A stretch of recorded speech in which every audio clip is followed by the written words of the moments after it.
Okay, yes, we're bored. We're all bored now. But has it ever occurred to you, Wally, that the process that creates this boredom that we see in the world now may very well be a self-perpetuating, unconscious form of brainwashing created by a world totalitarian government based on money, and that all of this is much more dangerous than one thinks? And it's not just a question of individual survival, Wally, but that somebody who's bored is asleep, and somebody who's asleep will not say no?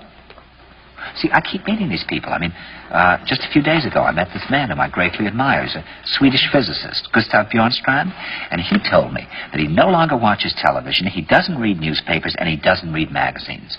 He's completely cut them out of his life because he really does feel that we're living in some kind of Orwellian nightmare now, and that everything that you hear now contributes to turning you into a robot.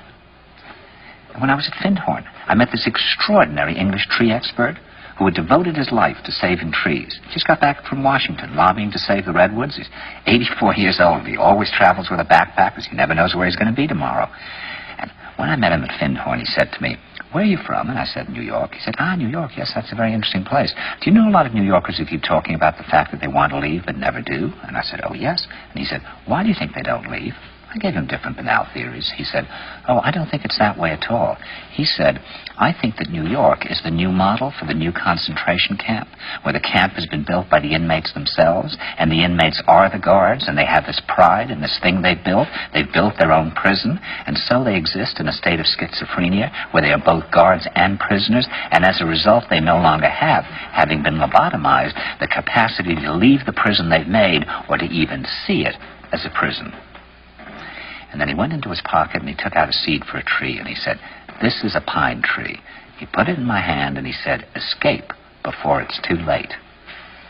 See, actually for 2 or 3 years now, Chiquita and I have had this very unpleasant feeling that we really should get out.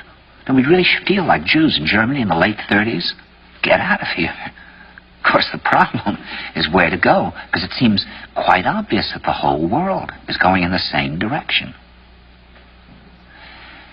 See, I think it's quite possible that the 1960s represented the last burst of the human being before he was extinguished, and that this is the beginning of the rest of the future now, that from now on there'll simply be all these robots walking around, feeling nothing, thinking nothing, and there'll be nobody left almost to remind them that there once was a species called a human being, with feelings and thoughts, and that history and memory are right now being erased, and soon nobody will really remember that life existed on the planet.